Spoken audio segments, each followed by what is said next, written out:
Istri saya, beliau memang cinta saya bukan karena ada apanya, tapi karena apa adanya. Naik motor kredit pun dia tetap dipenuhi oleh cinta kasih Kristus. Haleluya. Makanya saya cinta banget ini orang. Oh benar. Biasa kan perempuan kan lihat tuh ada apanya, ya kan? Ini apa adanya. Kalau tanya saya waktu itu ada apanya? Nol. Tidak ada apa-apa. Tapi beliau bilang, deal, nikah. Saya juga mau melayani Tuhan. Akhirnya, waktu saya antar ke kantor, teman kantornya lihat lalu bilang sama istri saya, kenapa naik motor sama si ojek itu? Itu nakal banget loh. Ojek yang mana? Kata istri saya. Tuh tadi ada ojek-ojek antar ibu, antar kakak. Itu bukan ojek, laki saya. Kok ibu bisa nikah sama preman itu? Dia sudah pendeta. Hah? Karena teman saya ini juga yang dulu tahu saya nakal, baru pulang kuliah dari Jakarta, jadi nggak tahu perkembangan hidup saya. Dia pikir saya masih tetap nakal. Oh, saya sudah ketemu Yesus. Yesus sudah merdekakan saya.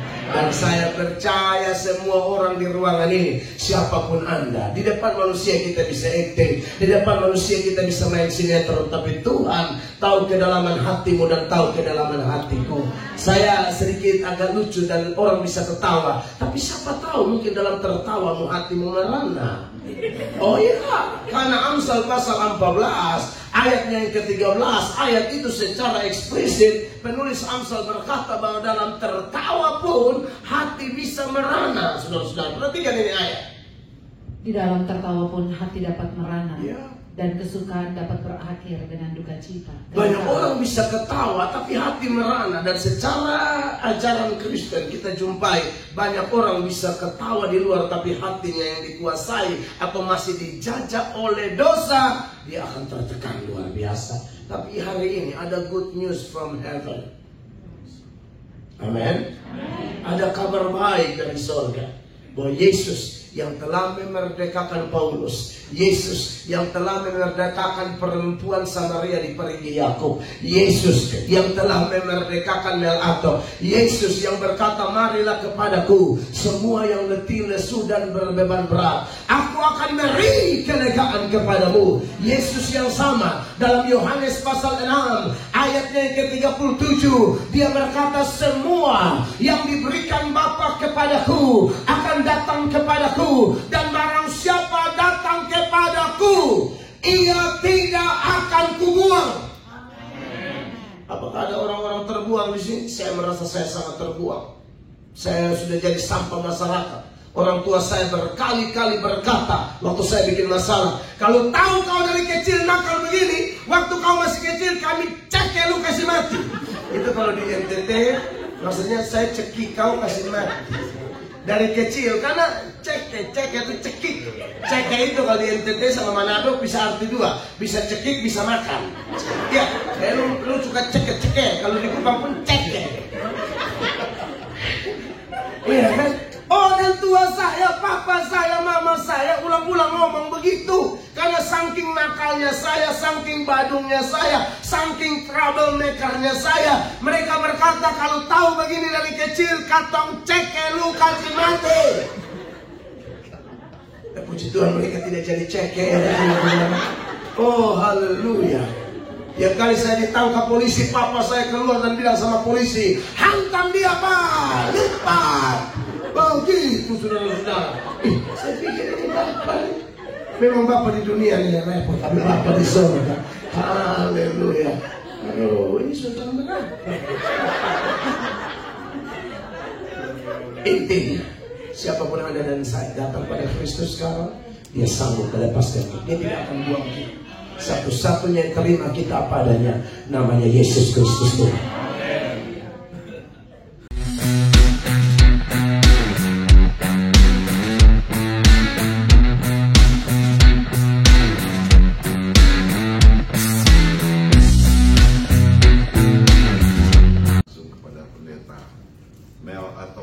Berikan kemuliaan buat Tuhan.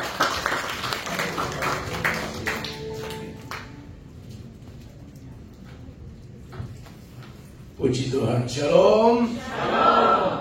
Kita satu dalam doa. Terpujilah Allah yang hidup. Kami mengucap syukur buat kemurahan-Mu yang sempurna bagi kami. Kami ada saat ini karena anugerah Tuhan semata-mata. Hamba-Mu bersyukur ada di negara yang diberkati ini, Singapura. Semua karena anugerah Tuhan. Tuntunlah hamba-Mu dengan roh-Mu, urapan-Mu, supaya setiap huruf kata kalimat yang hamba-Mu seberangkan kepada segenap jemaat-Mu di sini benar-benar berasal dari Tuhan, menolong, memulihkan, memerdekakan kami untuk kami terus kuat di dalam Engkau. Kami percaya Tuhan sudah mengampuni dosa kami, maka tidak ada penghalang apapun untuk kami menerima berkat saat ini. Bahkan mujizat, kelepasan, pertolongan yang berasal dari Tuhan. Demi nama Tuhan Yesus kami berdoa. Dan semua yang rindu firman-Nya kita berkata amin. Tepuk tangan yang meriah bagi Tuhan Yesus. Baik, puji Tuhan, shalom. Kita langsung saja buka kitab suci di dalam Yohanes pasal 8 ayatnya yang ke-36. Yohanes pasal 8 ayat 36. Perhatikan firman Tuhan ini dan kita akan baca bersama-sama. 1, 2, dan 3. Jadi apabila anak itu memerdekakan kamu, kamu pun benar-benar merdeka. Sebelumnya saya bisa minta satu mikrofon buat istri saya. Beliau bisa bantu baca Alkitab nanti. Oke. Baik, saudara-saudara yang diberkati oleh Tuhan Yesus Kristus, saya bersyukur karena kemurahan Tuhan. Saya dan istri ada di Singapura untuk melayani di Tiberias Church Singapura ini. Semua karena anugerah Tuhan semata-mata. Selama ini mungkin kita hanya bisa saling mengenal dengan terbatas melalui sosial media, tetapi puji Tuhan saat ini karena kemurahan Allah, saya ada di sini untuk menjadi saluran berkat. Saya percaya bahwa tidak ada yang kebetulan di dalam Tuhan. Amin. Pertama kali saya datang ke Singapura itu tahun 2011. Lalu beberapa waktu yang lalu hanya singgah saja waktu saya dan istri selesai KKR di Amerika. Kemudian kami pulang dari Amerika, lalu transit Jerman, Singapura, baru ke Indonesia. Nah, saudara-saudara yang diberkati oleh Tuhan Yesus Kristus, bulan Agustus ada program yang menarik dari Tiberias Church Singapura di bawah satu tema yaitu Freedom in Christ.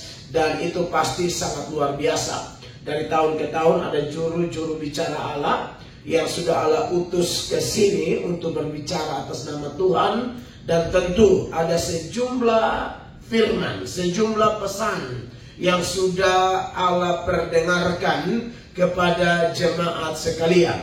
Tetapi hari ini atau setiap tahunnya Freedom in Christ ini dikumandangkan oleh Tiberias Church Singapura. Itu luar biasa. Saya waktu lihat tadi Ibu Gembala pimpin doa bagi bangsa-bangsa yang merdeka pada bulan Agustus. Saya sendiri tidak nyangka bahwa begitu banyak negara yang merdeka pada bulan Agustus. Ada Indonesia, ada Singapura, ada Malaysia, Uruguay, dan lain sebagainya. Saya tidak pernah belajar itu, saya tidak pernah tahu atau menghafal itu. Saya lebih banyak hafal ayat Alkitab.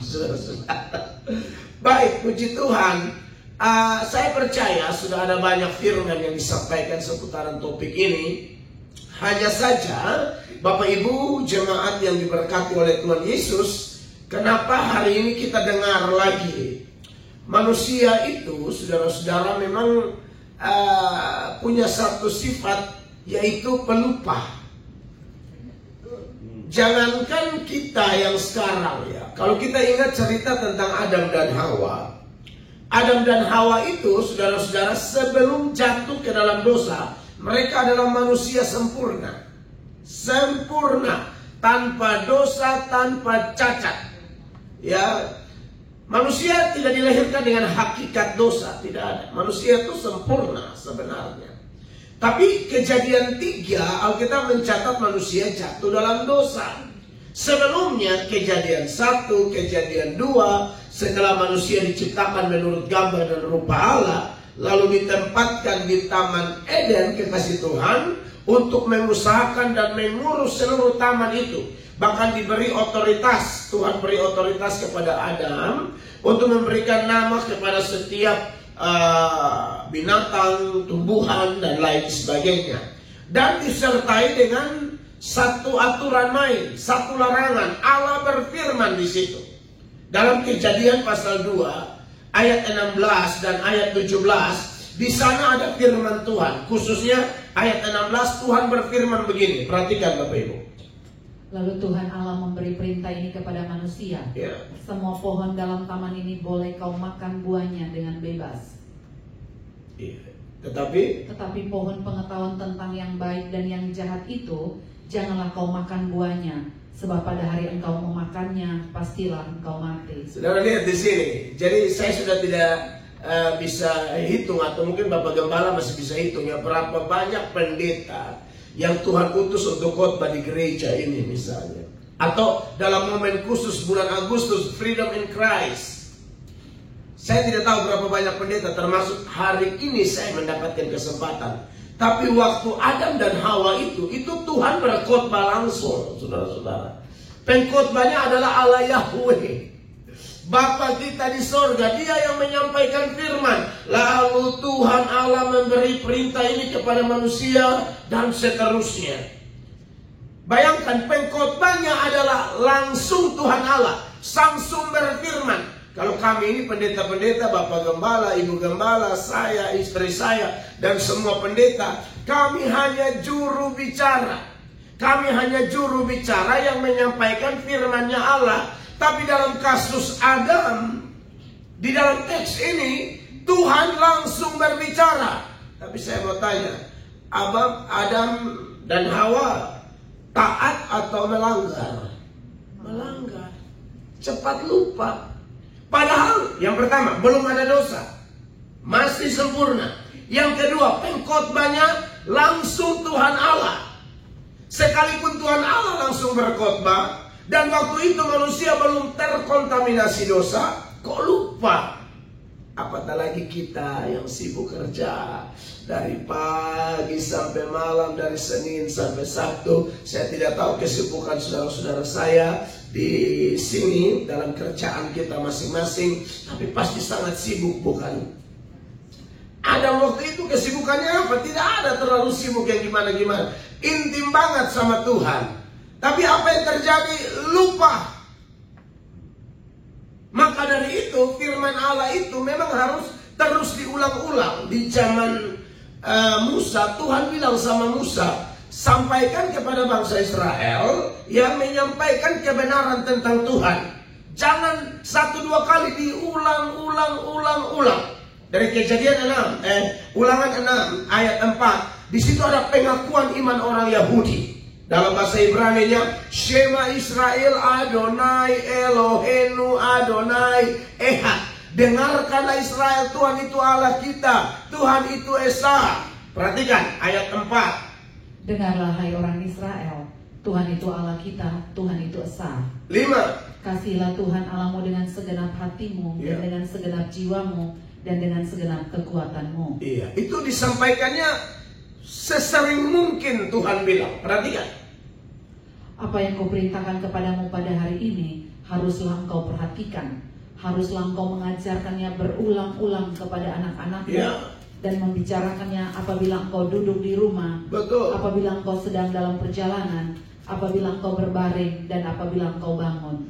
Berulang-ulang. Kasih tahu mereka, Tuhan itu Esa, tidak ada Allah lain, kasihi Dia. Tapi saudara lihat, Israel waktu masuk ke tanah Kanaan, sering kali jatuh dalam penyembahan berhala. Itu pada diingatkan berulang-ulang. Kasih ingat mereka ya, Tuhan itu Esa, tidak ada Allah lain. Nah inilah yang saya bilang, manusia itu pelupa berat, saudara-saudara. Ya, Setan bekerja dengan segala cara untuk mengganggu konsentrasi kita. Ini tadi kami baru datang dengan Bapak Gembala dan Ibu Gembala. Handphone saya ketinggalan di taksi. Handphone. Saya mau bilang mobil saya ketinggalan di handphone. Kebalik ya. Handphone saya ketinggalan di taksi. Nah, handphone saya ada dua. Satu saya pakai nomor Singapura, yang satu nomor Indonesia, jadi mode pesawat. Iya kan? Jadi simpan di situ. Pasang seatbelt, pasang-pasang nggak? Kepasang-kepasang. Konsentrasi, tambah sopir taksinya bercerita 45 tahun yang lalu di satu tempat. Dia ceritanya agak seram begitu kan. 45 tahun yang lalu di Singapura, di salah satu tempat, ada satu peristiwa heboh. Seorang ibu mutilasi anaknya, lalu masak, bikin kari, kasih makan satu gereja. Oh, saya langsung bayangkan kari, nggak lihat handphone. Pas sesudah sampai di gereja, tadi kan kita jam 9 lewat sudah di sini, tapi hilang.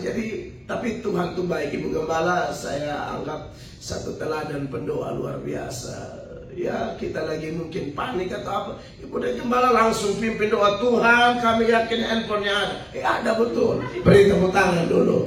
Itu cara hadapi kepanikan terbaik.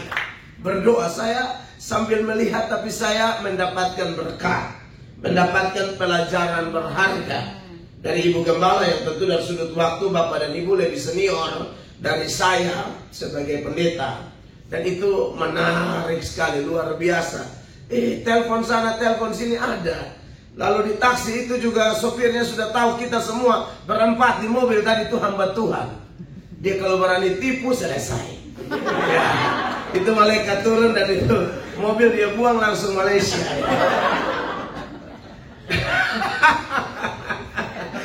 Tapi itu orang memang baik. Roh Kudus jamah dia, Roh Kudus ambil alih semua. Lalu Bapak Gembala bilang sama saya, itu cara setan untuk mengganggu konsentrasi Pak Mel untuk pelayanan hari ini. Dan saya setuju. Sampai hari ini setan masih bekerja untuk ganggu konsentrasi kita. Setan mengalihkan kita dari hal-hal yang menuju kepada kekekalan kepada hal-hal yang tidak ada kaitan dengan kekekalan. Setan akan bekerja keras menggiring kita untuk hal-hal yang berkaitan dengan kebenaran, kekudusan, ketaatan, penyerahan diri, totalitas demi kepentingan kerajaan Allah. Setan akan alihkan itu supaya kalau bisa kita sibuk untuk hal-hal yang tidak ada hubungan dengan kekekalan.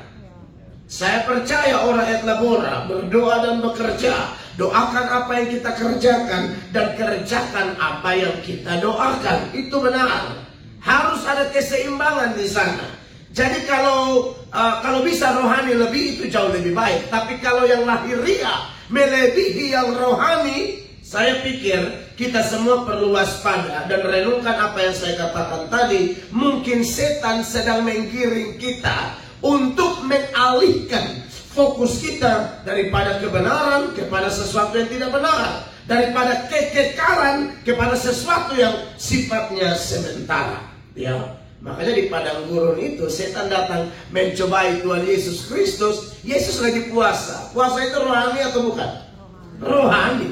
Lagi puasa, dan itu persiapan untuk pelayanan. Setelah dibaptis ada padang gurun, ada puasa. Setelah puasa ini akan ada banyak miracle, akan ada banyak mujizat, kelepasan, kemerdekaan yang Tuhan akan kerjakan. Setan tahu itu. Maka setan datang alihkan dari yang rohani ini, yang bernama puasa. Dia bilang, kalau engkau anak Allah, rubah batu ini menjadi roti. Dari puasa dia alihkan kepada roti. Tidak ada masalah dengan roti. Tidak ada masalah dengan roti. Tuhan Allah sumber segala berkah. Bahkan dia bisa kasih turun roti dari surga. Amin. Tapi masalahnya konteksnya, kalau kita lagi fokus kepada Allah, lalu ada saja cara-cara setan untuk giring kita. Kita mesti punya kepekaan, sadar cepat. Itu setan sedang bermain di sini. Ya. Nah, itu yang membuat Adam bisa lupa. Itu yang membuat Israel bisa lupa. Setan pikir kalau Adam bisa gagal, Israel bisa gagal, maka pasti Yesus bisa gagal. Oh no, tidak. Dia Tuhan yang sempurna. Amin. Dia pikir kalau Adam pertama gagal, Adam kedua juga bisa gagal. Tidak akan, saudara-saudara. Yesus tidak pernah gagal. Nah, Yesus inilah yang kita bahas. Ayat ini berkata, saudara-saudara, di dalam Yohanes pasal 8 ayat 36, jadi apabila anak itu memerdekakan kamu, kamu pun benar-benar merdeka. Makanya tema setiap Agustus, saya tidak tahu dimulai dari tahun berapa, Pak? 2003 sampai 2024. Selalu setiap Agustus temanya Freedom in Christ. Freedom in Christ. Hanya dengan tinggal dalam Yesus. Yesus dalam kita benar-benar freedom. Tanpa itu tidak bisa. Kita sangat mudah diombang-ambingkan. Kita sangat mudah ditipu. Kita sangat mudah digiring kepada hal-hal yang ujung-ujungnya adalah merugikan kita. Malapetaka, sial, bencana, bahkan neraka. Tapi kita bersyukur punya Yesus Kristus. Amin. Siapa Yesus itu? Dia Allah. Dia Allah yang menjadi manusia. Dia disebut anak manusia. Dia disebut juga anak Allah. Anak manusia artinya dia benar-benar manusia. Anak Allah artinya dia benar-benar Allah. Anak monyet-monyet atau bukan, Bapak Ibu? Anak kambing-kambing atau bukan? Oh, kambing, masa bukan? Iya kan? Ada orang yang tidak mengerti doktrin ini. Saya tidak bermaksud menyinggung terlalu dalam, karena nanti ibadah ketiga ada tanya jawab. Saudara boleh tanya di sana, di situ kita bisa cabut sampai akar-akar. Tapi ini kan ibadah pertama nih sifatnya pemanasan. Haleluya. Ya, banyak orang di luar sana yang non Kristen, yang tidak tinggal dalam Kristus, tidak kenal siapa Yesus. Mereka bantah, oh masa anak Allah adalah Allah? Lalu mereka bilang, anak wali kota bukan, kata mereka. Anak bupati bukan. Itu beda ilustrasinya. Itu bicara tentang jabatan. Kalau saya pendeta, belum tentu anak saya pendeta. Atau kalau saya gubernur, belum tentu anak saya gubernur. Tapi karena saya manusia, anak saya pasti manusia. Harus bedakan antara peran, fungsi, jabatan, dan hakikat atau natur. Jenis makhluk itu apa? Amin. Makanya saudara-saudara, kerjaan kami di Indonesia adalah tidak menyerang orang. Kami tidak mau. Kami tidak mau. Kristen tidak mengajarkan kami menyerang agama orang lain. Apalagi konteks kami di Indonesia ya. Kami jaga betul yang namanya toleransi. Kami jaga betul yang namanya persaudaraan anak bangsa. Tapi di dalam Alkitab juga mengajarkan kita kalau ada yang bertanya kita jawab. Ada yang ganggu kita melakukan pembelaan. Bukan untuk menyerang, tapi meluruskan pandangan-pandangan bengkok. Pandangan-pandangan ngawur yang sering ditujukan kepada kami. Maka muncul yang namanya apologet, pembela iman.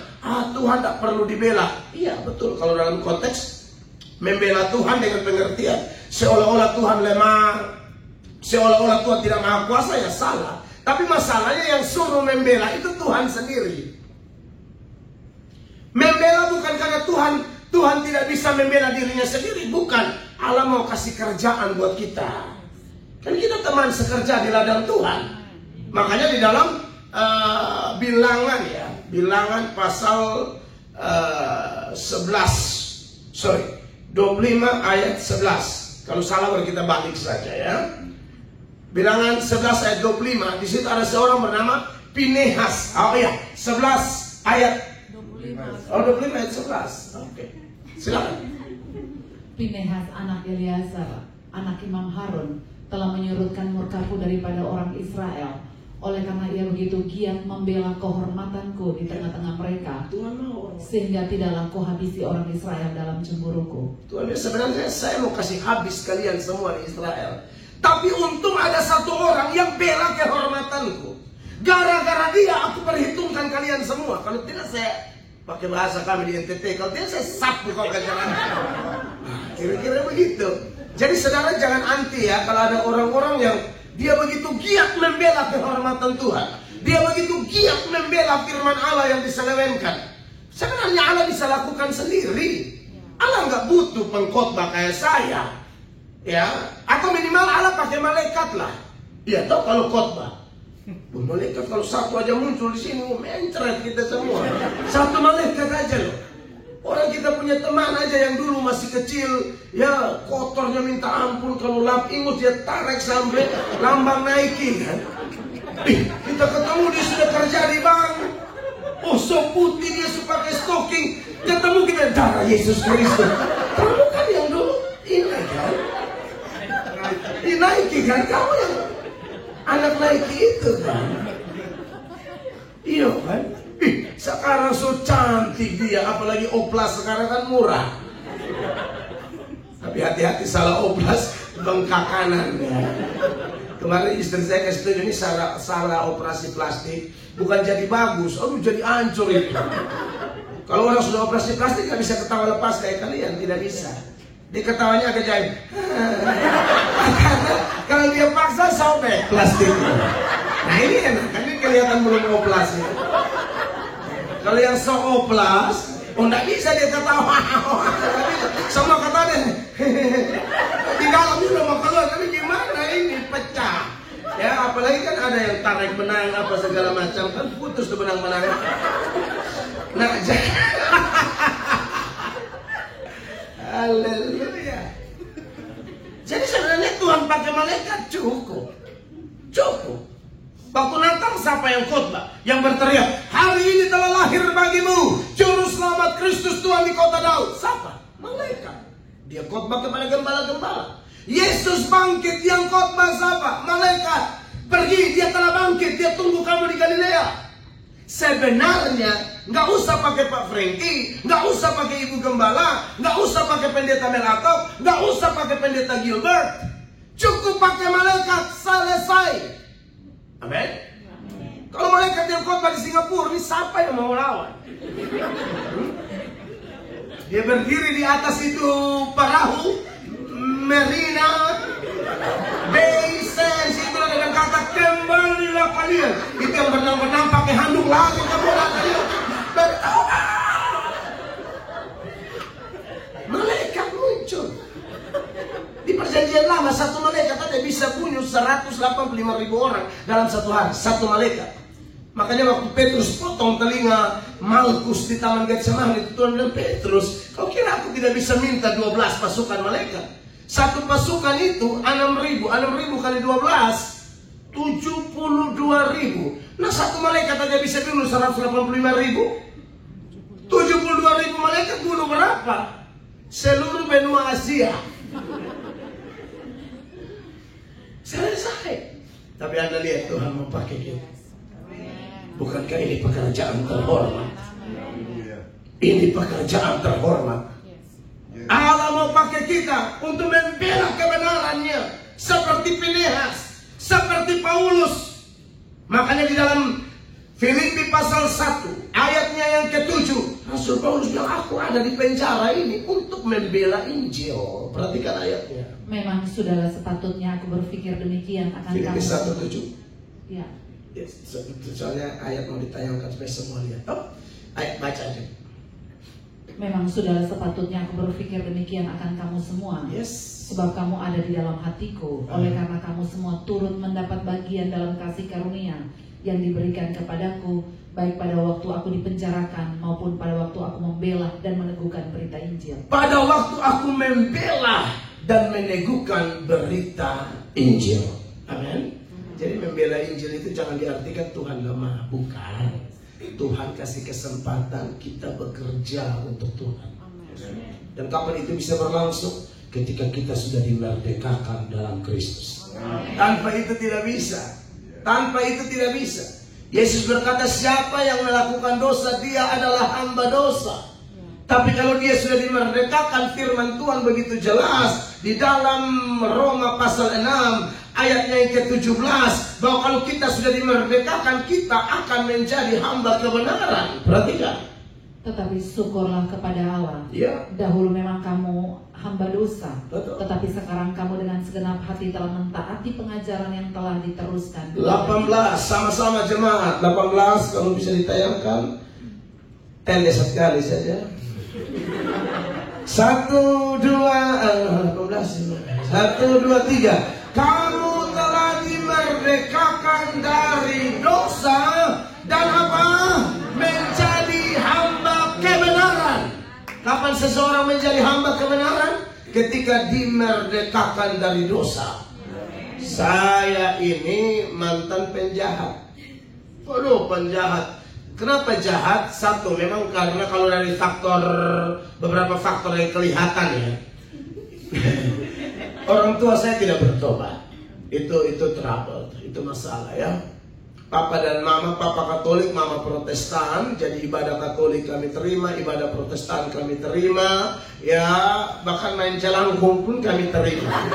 Benar, waktu itu masih zaman Porkas sama SDSB, jadi harus panggil jelangkung, setan, minta angka, katanya opa saya muncul, kasih angka pas-pasan salah. Ya, kita dendam itu opa sampai sekarang ya. Haleluya, nanti sudah bertobat, sudah dimerdekakan dari dosa, baru saya tahu itu omong kosong, setan itu pendusta, dia bapak segala pendusta, orang sudah mati tidak ada hubungan dengan orang hidup. Tapi dulu kita bilang opa yang datang. Orang itu spidol bergerak sendiri. Kalau bukan setan apa coba? Spidol bergerak sendiri, jelangkung. Sekarang film-film di bioskop jelangkung. Rumah saya jelangkung datang. Dulu benar saudara. Jadi orang tua tidak bertobat, lingkungan saya juga nakalnya minta ampun. Dan yang paling pasti saya adalah keturunan Adam dan Hawa. Jadi pasti dalam diri saya ada dosa.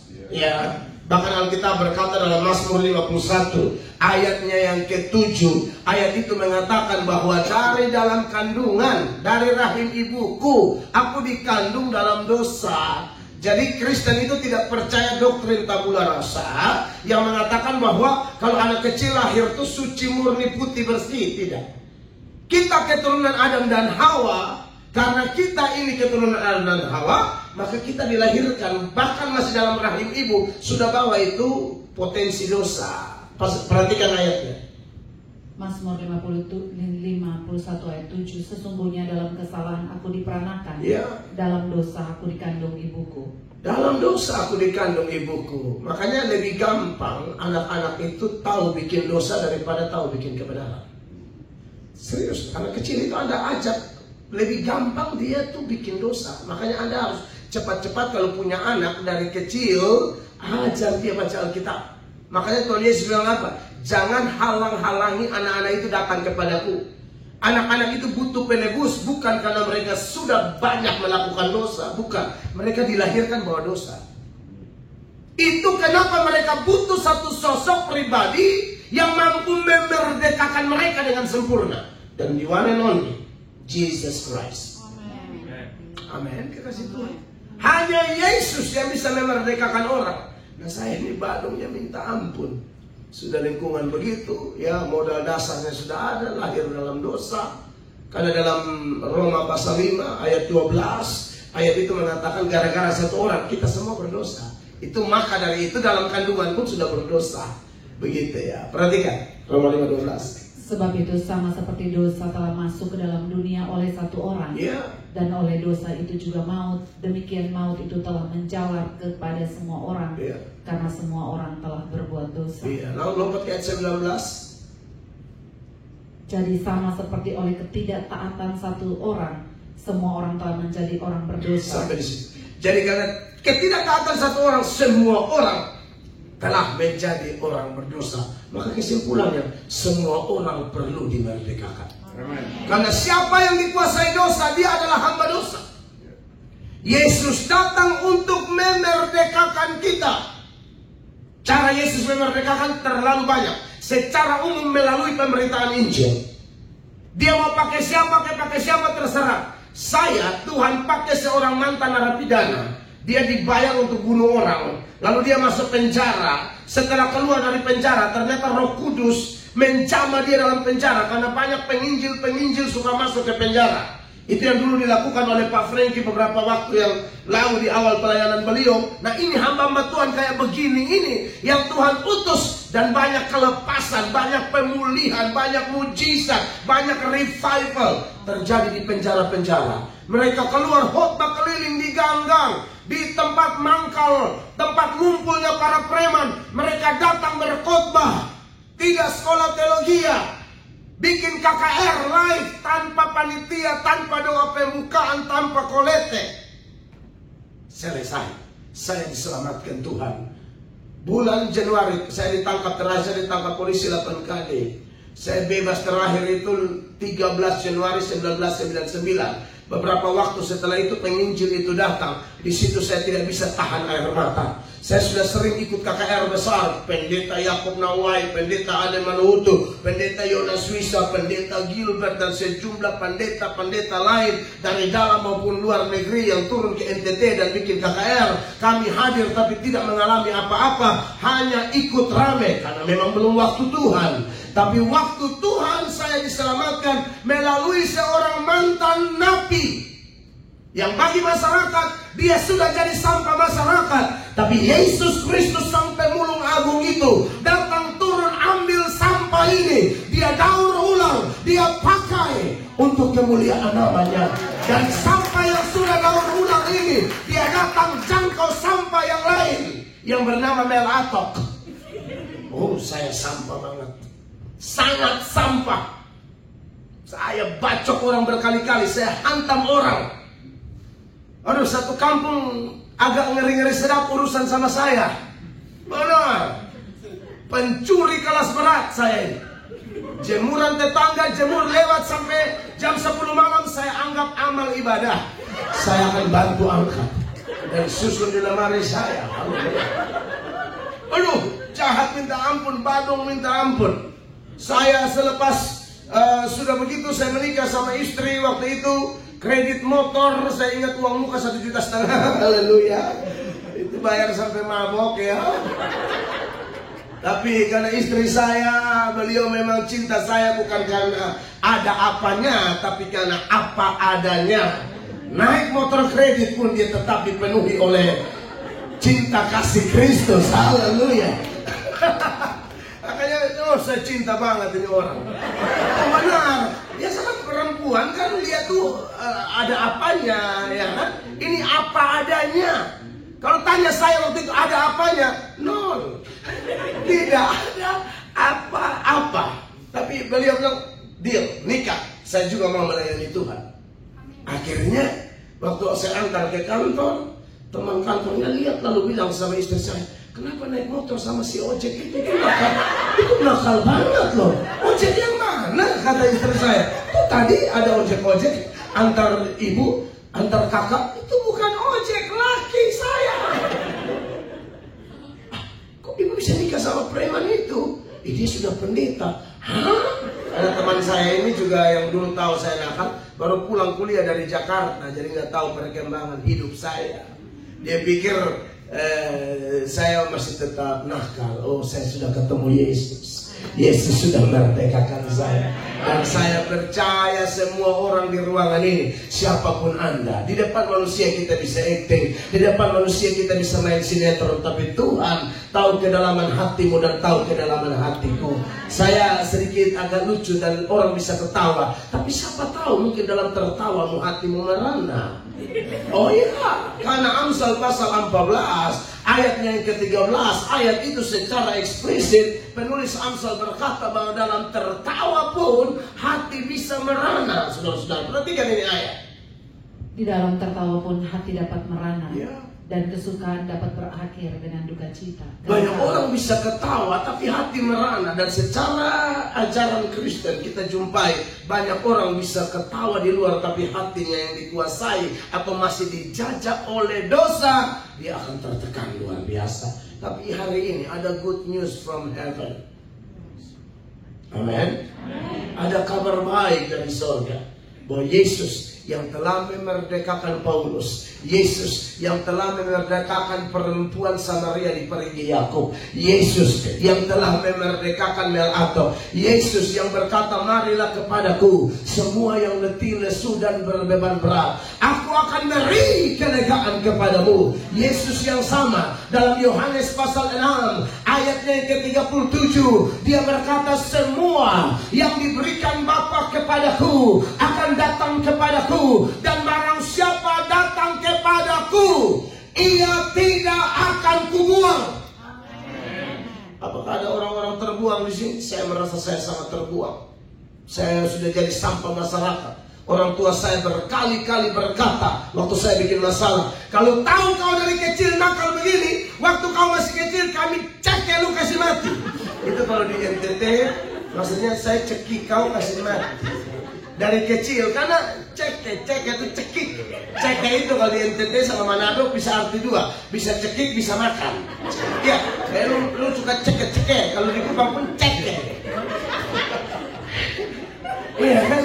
Orang tua saya, papa saya, mama saya ulang-ulang ngomong begitu. Karena saking nakalnya saya, saking badungnya saya, saking troublemakernya saya, mereka berkata kalau tahu begini dari kecil, katong cekek lu kasih mati. Puji Tuhan mereka tidak jadi cekek. Oh haleluya. Yang kali saya ditangkap polisi, papa saya keluar dan bilang sama polisi, hantam dia pak, lipat. Begitu saudara-saudara. Saya pikir ini bapak. Memang bapak di dunia ini yang repot, tapi bapak di surga. Haleluya. Aduh, ini sudah berat. Intinya, siapapun yang ada dan saya datang pada Kristus sekarang, dia sanggup melepaskan kita. Dia tidak akan buang kita. Satu-satunya yang terima kita apa adanya, namanya Yesus Kristus Tuhan. Beri tepuk tangan bagi Yesus. Kita lanjut ibadah kedua ya. Mari kita berdiri sama-sama. Haleluya. Oke, yang di video saya, Tuhan memberkati. Shalom.